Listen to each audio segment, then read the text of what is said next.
Haribol, bienvenue à Radhakripa Rouen. On va continuer la lecture du Srimad Bhagavatam.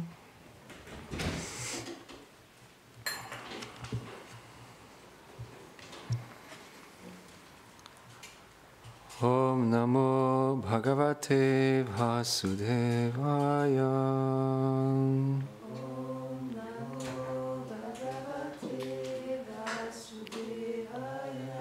Om Namo Bhagavate Vasudevaya.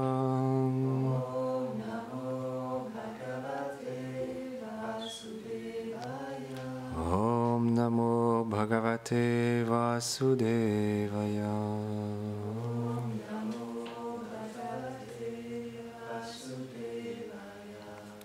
Donc on est au deuxième chant du Srimad Bhagavatam, chapitre 10, verset 44. Etam bhavena katito Bhagavan Bhagavatama Netam bhavena iparam Drashtum aranti shuraya. Traduction. On parle ainsi de lui dans les Védas comme l'exalté et le Tout-Puissant. Mais les dévots et les sages ne conçoivent pas simplement leur bien-aimé Seigneur comme celui qui crée, qui soutient et qui détruit l'univers. Commentaire.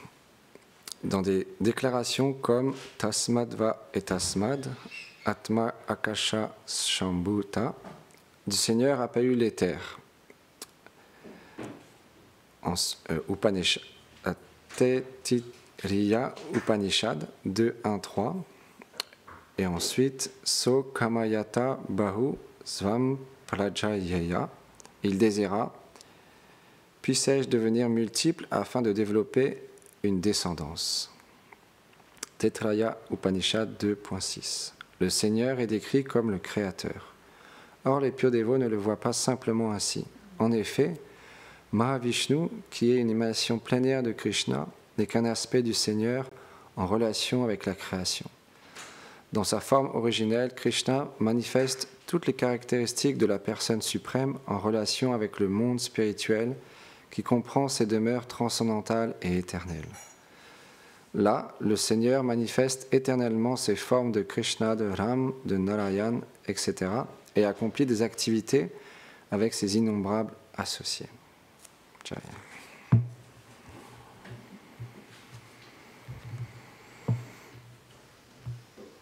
Om Aganati Milandasya Ghanam Jadam Sharakayam Shakshu Militam Yena Tasmai Shri Gurave Namaham Namaham Vishnu Padaya Krishna Preshtaya Bhutare Shrimati Bhaktivedanta Swami Niti Namine Namaste Sarasvati Deve Gauravani Pracharine Nirvishesha Shunyavadi Pashyatya Deshatarine Jai Shri Krishna Chaitanya Prabhu Nityananda Shri Advaita Gadadhar Shivasadi Gaura Bhakta Vrindan Hare Krishna Krishna Krishna Hare Hare Hare Rama Rama Rama Hare Hare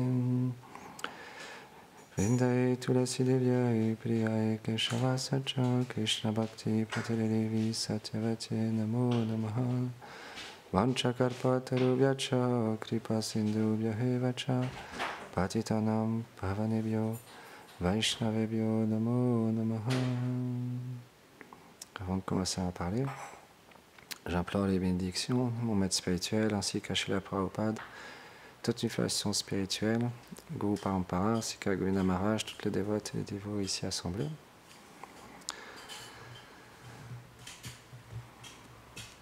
Donc quand on est dans ce monde, comme on le partage souvent, en tant qu'être humain, on a la possibilité de se poser des questions.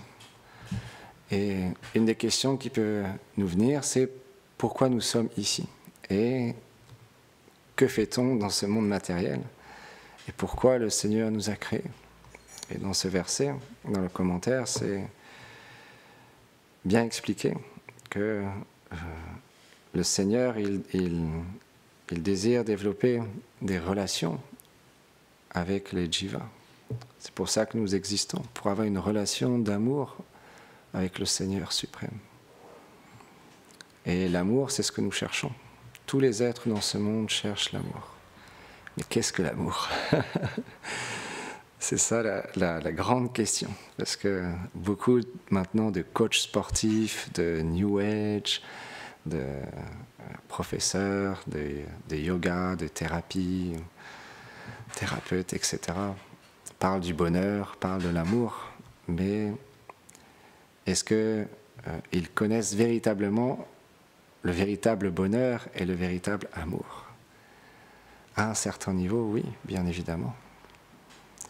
Mais l'amour le plus grand, le plus pur, il est décrit par nos acharyas, par les Vaishnavas, par les grands sages, qui ont réalisé dans leur cœur cet amour parfait, cet amour qui est lié avec notre soi véritable, Atma, notre relation avec le couple divin, et dans cet échange d'amour, en tant que, comme on le partage souvent, dans une relation d'amour avec le Seigneur suprême, dans un sentiment particulier, en connexion avec lui. C'est ça l'amour qu'on cherche véritablement. Parce que un amour qui est lié simplement avec ce corps, avec ces relations dans ce monde, où on peut dire à une personne « je t'aime, je t'aime, je t'aime » pendant peut-être une semaine, un mois, 2 mois, 1 an, peut-être plusieurs années.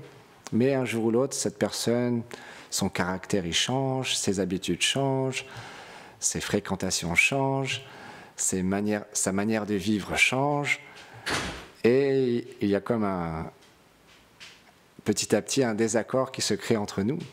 Et au début, on parlait d'amour et on disait à la personne « je t'aime », mais parfois, on peut voir combien il y a de divorces maintenant au jour d'aujourd'hui. Parfois, ça se finit comme « je te hais, tu as détruit ma vie, à cause de soi, je souffre ». Donc, est-ce que véritablement, on peut appeler ça l'amour? L'amour inconditionnel, où on n'attend rien de l'autre. On veut juste relationner avec lui dans un échange d'amour avec cette personne. Pour ça, il faut avoir la connaissance. Il y a un Vaishnava où j'écoutais une conférence, il partageait un moment de sa vie intéressant avant qu'il rencontre les dévots. Il était en recherche spirituelle et aux États-Unis, il y avait un festival où les gens se réunissaient pour vivre, pour avoir une expérience en communauté, de vivre ensemble. Il y avait 1000 personnes qui vivaient ensemble pendant cette période.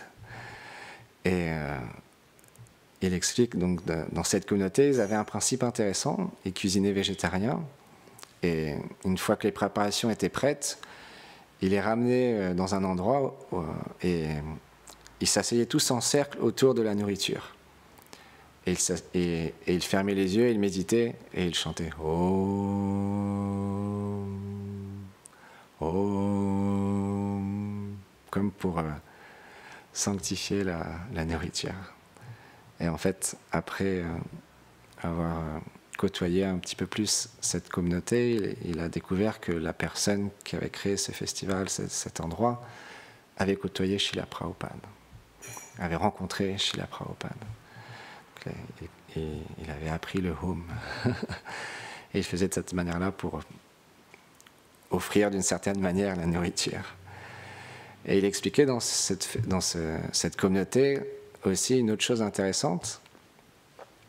Parfois dans la journée, différentes personnes à différents endroits, et je vais le dire en anglais parce que c'est plus pertinent, il disait « I love you, I love you », comme ça en criant fort, « I love you » en français, c'est-à-dire « je t'aime ».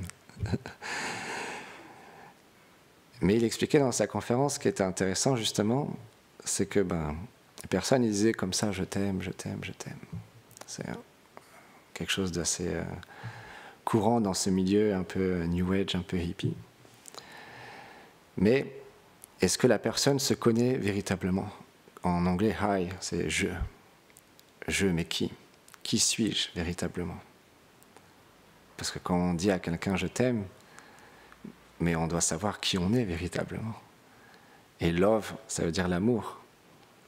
Et est-ce que véritablement on sait c'est quoi l'amour? Et you, ça veut dire toi. Mais toi, mais qui t'es toi? Est-ce que je connais véritablement ta personne? Est-ce que je ne vois pas juste les couches qui te recouvrent? Ça veut dire simplement un aspect de toi que je pense être toi, quelque chose qui me convient parce que tu réciproques avec moi de la manière dont je souhaite, donc c'est pour ça, moi, je t'aime. Mais si j'agis plus de la même manière, si je pense plus de la même manière que toi, est-ce que je vais pouvoir dire je t'aime quand même? Donc est-ce qu'on connaît véritablement la personne à qui on dit je t'aime? C'est pourquoi la connaissance est importante. Comme Krishna l'explique dans la Bhagavad Gita, un sage, c'est celui qui voit l'âme dans le cœur de chaque entité vivante. Et il voit aussi l'âme suprême qui se trouve à côté de cette personne, le Seigneur suprême qui accompagne chaque entité vivante. Déjà là, il y a un amour plus... Quand on dit « je t'aime » à une personne avec une telle vision, déjà, c'est plus pertinent, c'est plus profond, c'est plus solide, parce qu'on ne voit pas simplement la couche que recouvre la personne, mais on voit qui est cette personne. Mais après, il y a encore des niveaux supérieurs de réalisation spirituelle où les grands sages, les grandes âmes réalisées, ils peuvent voir qui nous sommes, pas simplement en tant qu'atma, mais aussi quelle est notre relation avec le Seigneur suprême. Et donc, quand eux ils nous disent « je t'aime », c'est très puissant. Et justement, quand on vit en communauté, ou quand on vit même en famille, on a besoin d'amour. Et on a besoin d'avoir justement des relations sans envie. Parce qu'on ne cherche pas. On cherche l'amour. Mais s'il y a de l'envie, comment peut-il y avoir de l'amour? Comment peut-il y avoir du respect les uns envers les autres? Pour ça, on a besoin de cultiver la connaissance.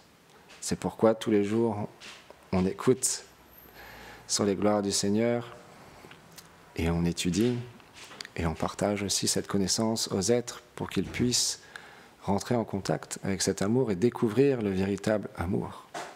Comme disait hier Govinda Maharaj, c'est la seule chose qui nous manque véritablement, c'est de comprendre qui on est, quelle est notre relation avec le Seigneur suprême.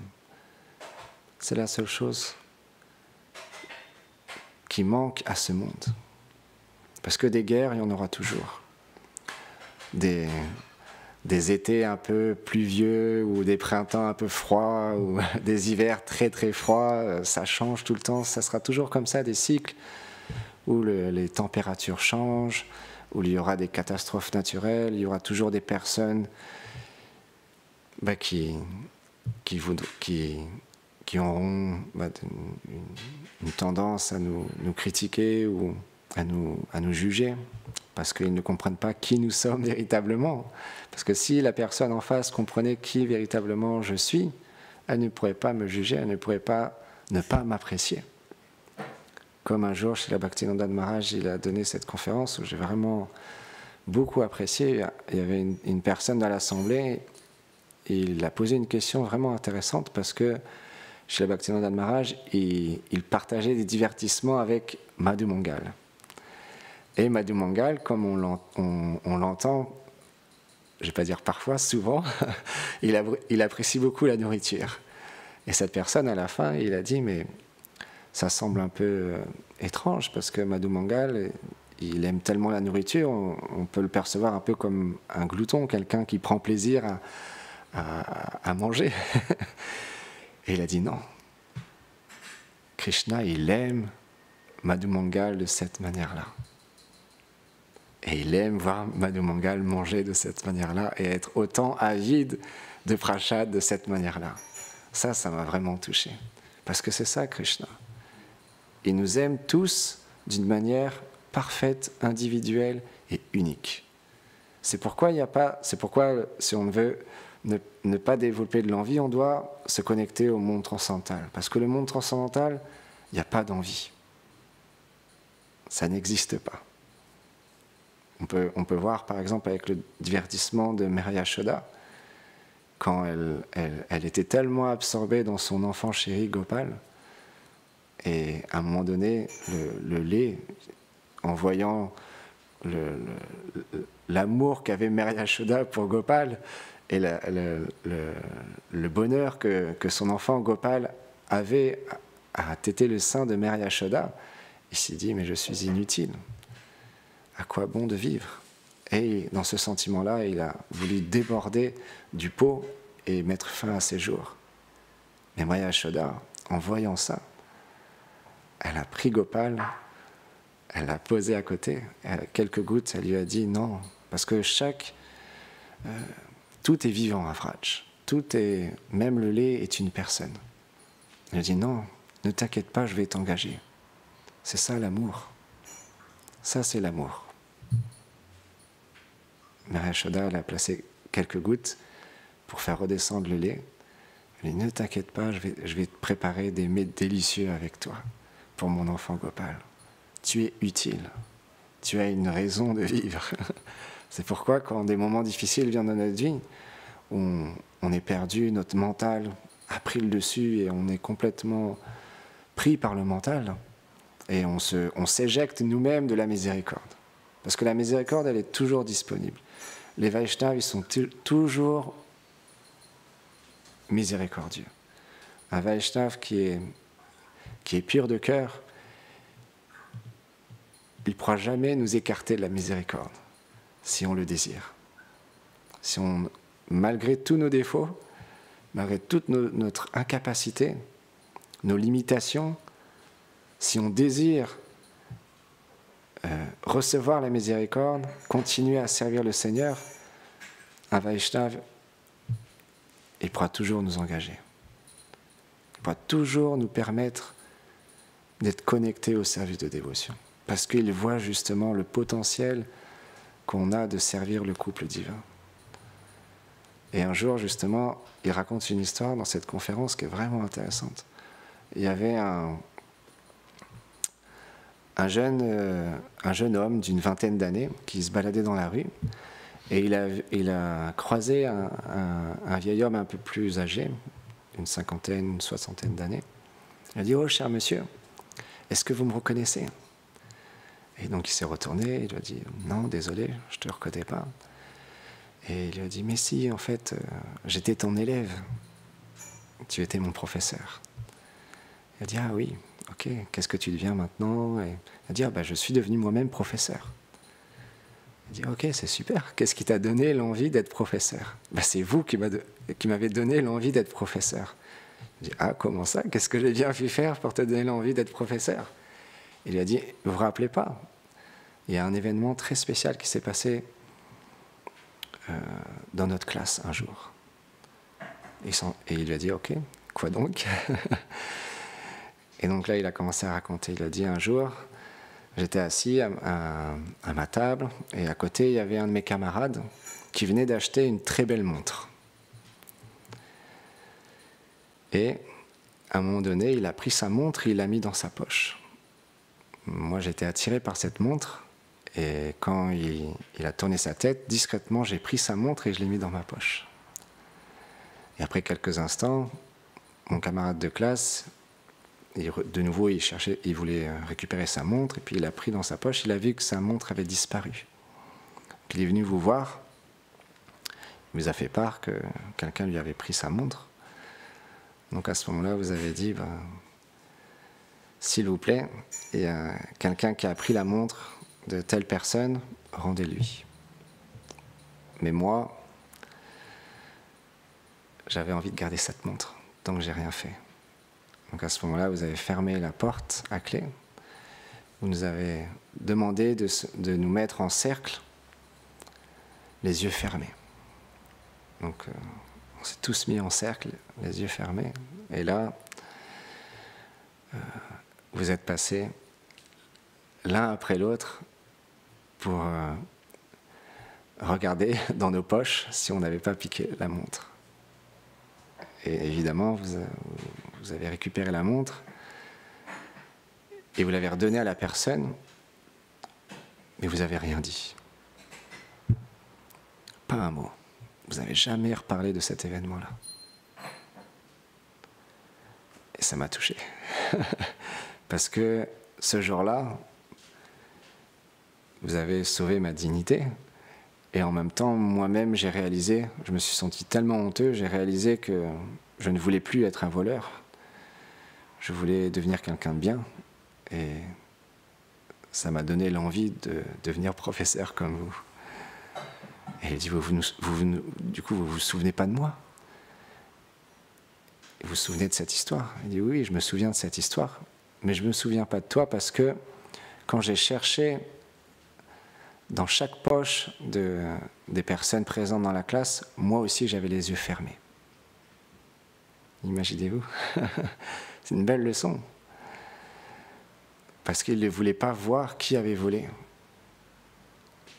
la montre de la personne. Ça veut dire quoi? Ça veut dire fermer les yeux sur les défauts des autres pour garder une communauté unie. C'est ça en fait les sages.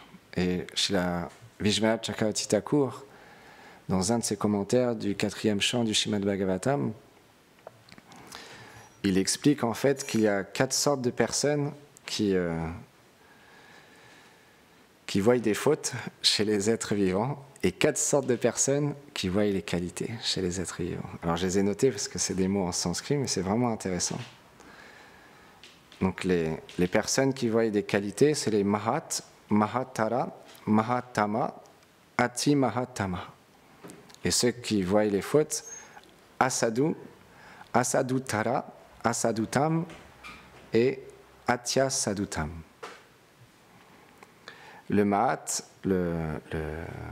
on va commencer plutôt par, pour finir sur une bonne note, les personnes Hasadu, c'est celui qui voit le bien et le mal en chacun.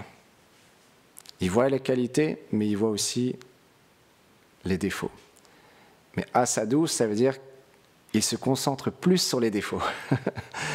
C'est-à-dire que bien qu'il va voir, par exemple, un brahmachari ou un sannyasi, il va se dire « Oh oui, mais eux, en fait, ils ont pris l'ordre du renoncement, mais le véritable sens de leur renoncement, c'est pour avoir du bon prashad et vivre dans un lieu confortable. C'est pour ça qu'ils sont devenus renonçants. » Donc, il va voir plutôt les fautes. Donc ça, c'est Asadu. Et Asadutara, c'est il voit simplement les mauvaises choses dans les personnes. Il ne voit même plus les qualités. Il voit que des mauvaises choses partout. Même si une personne a des qualités, il ne peut pas les voir. Il voit juste des défauts. Donc ça, c'est encore plus difficile. Et ensuite, Asadutam, il prend des petits défauts et il les amplifie. Et il en fait des grands défauts. C'est vraiment vicieux. Vraiment quelqu'un de mauvais. Et Atya Sadutam, il voit des fautes partout. Même quand il n'y a aucune faute, il voit des fautes. Et il pense à l'intérieur de lui-même, il n'y a personne dans ce monde qui a des bonnes qualités. Tout le monde est mauvais. Donc ça, c'est vraiment le pire. Donc ça, c'est les 4 personnes qui voient des fautes. Et pour finir sur une note positive, le Mahat, il voit les qualités et les défauts. Mais lui, il se concentre sur les qualités. Bien qu'il voit les défauts, il se concentre sur les qualités. Parfois, il explique, chez Vishwanath Chakravarti Thakur, que parfois un sadhu, un Mahat, il va pour corriger une personne pour qu'il puisse s'améliorer, pointer du doigt une faute. Mais c'est simplement dans le but pour qu'il puisse changer et pour qu'il puisse progresser dans sa vie spirituelle. Il n'y a pas d'autre désir que ça. Mais il voit toujours les bonnes qualités. Et ensuite, le Mahatala, il voit le bien et le mal, il voit les bonnes et les moins bonnes qualités et les défauts, mais il ne se concentre que sur les qualités. Une telle personne, c'est vraiment très très rare. Une personne qui se concentre que sur les qualités. Mais imaginez-vous quand vous rencontrez quelqu'un, par exemple, on peut imaginer si on va dans la rue pour partager la connaissance, vendre des livres. Si on approche quelqu'un et on vient, on lui dit oh, tu es complètement égaré dans ta vie, tu as l'air d'être vraiment quelqu'un de mauvais, avec aucune qualité, mais ça tombe bien, je suis venu à toi, tu as une bonne fortune aujourd'hui, je viens pour te délivrer et te partager ce livre très puissant. Est-ce que vous pensez que la personne va acheter le livre? Mais si à l'inverse, voyons, moi j'ai tellement peu de qualité, mais je vois en toi tellement de qualité, tellement de potentiel. Tu m'as l'air d'être quelqu'un vraiment tellement merveilleux. Tu m'as l'air vraiment d'être quelqu'un de bien, mais avec tout notre cœur, parce qu'on voit le potentiel dans la personne. C'est ça le Mahat, c'est qu'il voit le potentiel dans la personne de servir le couple divin.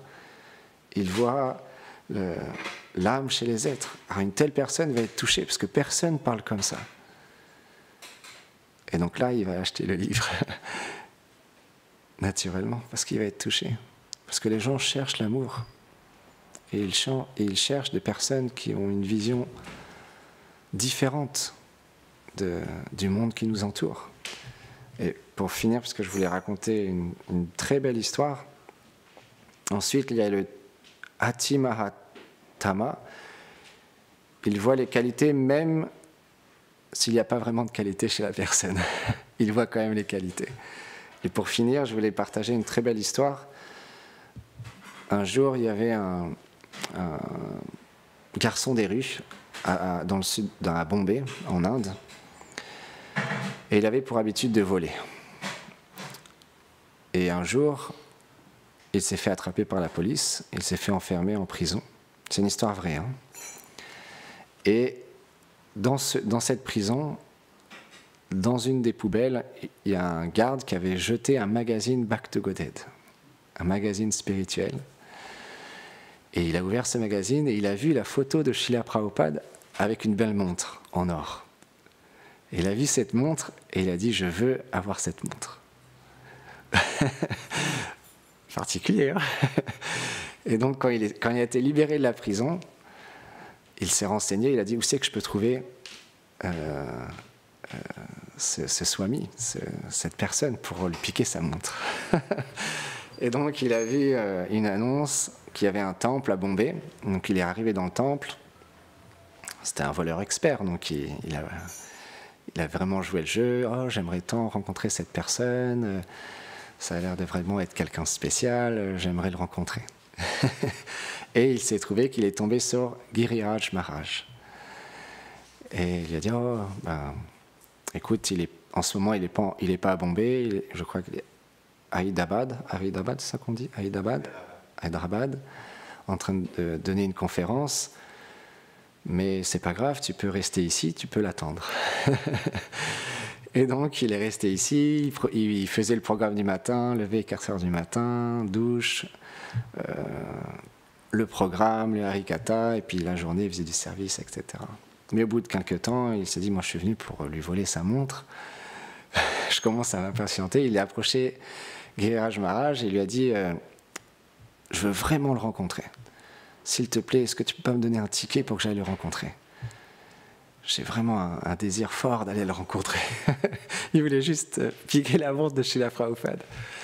Et Giriraj Maharaj, il lui a dit ok, mais reviens vite. Donc il lui a donné un ticket de train pour qu'il aille rencontrer Srila Prabhupada. Il est arrivé là-bas. Prabhupada était en train de donner une conférence un peu intime, je crois que c'était dans sa chambre. Et donc, il est arrivé au temple, ou dans l'endroit, je ne sais pas trop, je ne me rappelle plus. Il est arrivé et il est rentré dans la pièce, et à l'instant il est rentré dans la pièce, Prabhupada l'a remarqué.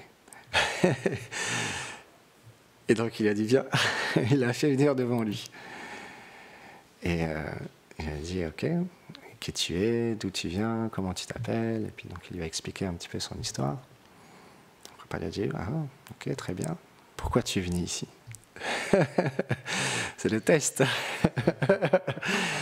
Mais il avait tellement été touché en fait par Srila Prabhupada, c'est ça les Ati Atma, c'est la quatrième qualité des Vaishnavas qui voient les qualités chez tout le monde. Il avait tellement été touché par Prabhupada. Il s'est demandé s'il devait dire la vérité, mais en même temps, ouais, il a senti dans son cœur qu'il devait dire la vérité. Il a dit, en fait, je suis venu pour voler votre montre. Prabhupada, il a fait, ah, tu veux cette montre? Tiens, je te la donne. Prabhupada lui a donné la montre. Il a dit, non, je ne veux plus vous prendre votre montre. Et Prabhupada a dit, si, tu as fait tout ce chemin pour venir jusqu'ici, pour avoir cette montre, tiens, je te la donne. Et il lui a donné sa montre. Et Prabhupada lui a dit, mais du coup, tu restes combien de temps, tout ça? Et Giriraj Maharaj lui a dit, le dévot, enfin, le futur dévot, lui a dit, Giriraj Maharaj m'a dit de rentrer très rapidement. Et je lui ai promis que j'allais rentrer très rapidement. Ah, Prabhupada lui a dit, ah, tu as promis, il faut que tu tiennes ta promesse, alors tu peux repartir. Il est retourné à Bombay et il est resté au temple. Il a continué à faire du service. Et après quelques temps, Srila Prabhupada, il est revenu à Bombay. Et il s'est trouvé qu'il l'aidait en cuisine à faire du service. Et ce jour-là, il y avait le jour d'initiation. Et donc, Prabhupada allait initier des dévots. Et puis, il y a un dévot qui est venu, il a dit, mais Prabhupada a donné des initiations, tout ça. Et puis, ce voleur des rues, il a dit, oh, est-ce que je peux aller voir? Et donc, le chef de cuisine lui a dit, oui, vas-y, va voir. Donc, il est monté dans un coin comme ça, comme un voleur. Il s'est mis comme ça dans un coin, toujours avec ses habitudes. Et il continuait à regarder Srila Prabhupada. Prabhupada, encore une fois, il avait noté cette personne. Il a dit, hé, viens. Il l'a fait venir. Il a dit, tu te fais pas initier? Il a dit, je sais pas. Il a dit, Prabhupada lui a demandé, est-ce que tu voudrais te faire initier? Il a dit, oui. Il a dit, où est ton chapelet? Il a dit, j'en ai pas. Il était venu pour voler la montre de chez les Prabhupada. Prabhupada, il a pris son propre japamala et il a donné à cette personne. Imaginez-vous la miséricorde des Vaishnavas. Il a pris son propre japa. Forcément, il y avait des personnes plus aînées qui étaient aux alentours, qui ont fait des grands yeux, qui ont vu ça, qui ont même approché Prabhupada. Il a dit, mais vous ne pouvez pas initier cette personne, vous ne pouvez pas lui donner votre japa comme ça. Prabhupada a dit, je sais ce que je fais. Et ensuite, il a dit, quels sont les 4 principes régulateurs? Il a dit, je ne sais pas. Et Giriraj Swami, il a approché. Il a dit, mais si, je t'ai parlé, il ne faut pas manger de la viande, il ne faut pas fumer. Et il a dit, ah oui, c'est bon, je sais. Et donc là, il a répété les 4 principes régulateurs. Et il lui a demandé, mais quel est ton nom? Il expliquait, en fait, après j'ai écouté des mémoires de cette personne, et dans un de ses témoignages, il expliquait, lui, il était un voleur, donc il avait l'habitude de se faire appeler par plein de noms. Parce que quand il y avait des policiers qui l'attrapaient, il inventait des noms, tout ça, c'était vraiment un voleur, quoi. Mais quand il est arrivé au temple, en fait, le moment où il est arrivé au temple, Giriraj Maharaj, quand il l'a accueilli, il lui a proposé de se couper les cheveux. Et il s'est trouvé que c'était le jour d'apparition de Srila Haridas Thakur. Donc il a surnommé Haridas. Et donc, cette personne, il a expliqué à Srila Prabhupada que Giriraj Swami le surnommait Haridas. Et donc il a dit, du coup, ton nom d'initiation est Haridas. Et donc, il a reçu son nom comme ça. Jai Srila Prabhupada ki Jai Go Premanande Hari Bo.